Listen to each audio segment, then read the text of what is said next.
Yo, what's up, man? What's up? Sup, man? This Hey, hey. มึงเห็นว่ากูเป็นเด็กแนวเซวัสดุมาแซวกูมึงคิดว่าเท่และไอ้สื่อไม่รู้จักมันทำเป็นซับรู้จักเฮียอะไรอะมันทำเป็นแซวว่าซับมึงซับเฮียอะไรอะมึงเห็นว่ากูเป็นเด็กแนวเซวัสดุมาแซวกูมึงคิดว่าเท่และไอ้สื่อไม่รู้จักมันทำเป็นซับรู้จักเฮียอะไรอะมันทำเป็นแซวว่าซับเฮียอะไรอะเด็กแนวเขาเลยว่าหืดฮะเจอปุ๊บมึงก็แซวอีกแล้วเพราะกูรักมันใจกูจะมาสิไว้กับท่านดูฮัทขึ้นสูงถึงรูปจับว่าจะกาดมา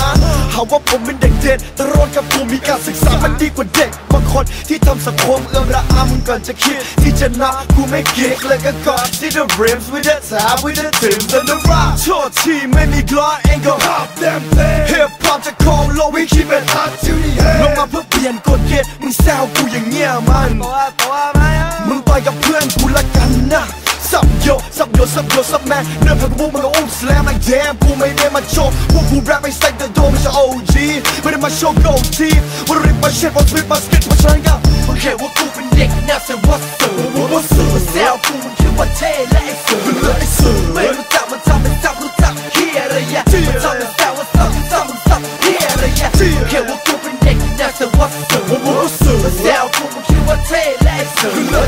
ไม่รู้จักมันทำเป็นซับรู้จักเฮียอะไรอะทำเป็นแซวว่าซับ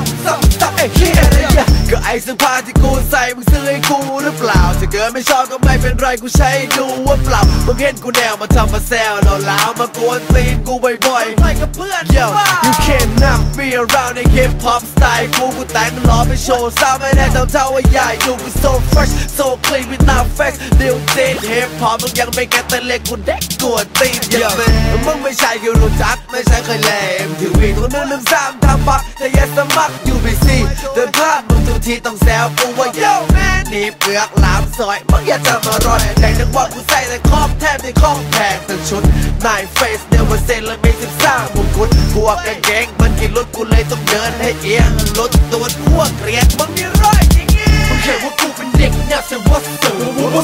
แซวกูมึงคิดว่าเท่และไอ้สื่อไม่รู้จักมันทำเป็นซับรู้จักเฮียอะไรอะมันทำเป็นแซวว่าซับเฮียอะไรอะมึงเห็นว่ากูเป็นเด็กแนวเซวัสดุม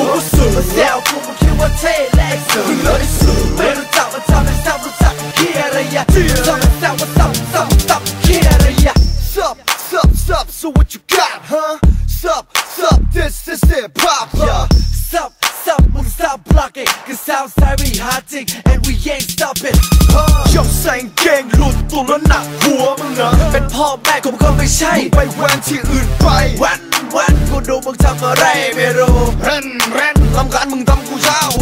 กูเดินผ่านทำมาแซวว่า Yo Where you at bring back some more กูฮิปฮอปมันไม่ใช่เด็กแรปสัตว์โดยตับเด็กกูไม่ได้โง่เพียถ้าเป็นผู้ชายก็ตีเจียจะวิ่งกับปิ๊บมึงคงไม่เข็ดดิเดี๋ยวกูให้มึงเข็ดอีกทีก็ได้แต่เฮาว่าไปกินเผ็ดดีกรีมึงคงจะหิวเด็ดงั้นก็มากินตีนกูถ้ามาซับYo what up what do ในเรื่องกูแต่มันทำมันแบกแล้วมึงยังดูกูแปลกอยู่ไอเสื้อผ้าที่กูใส่ก็ไม่ได้มีใครมาแจกกูถ้าพูดมากมึงยิ่งกับแม่กูอีกแต่โกน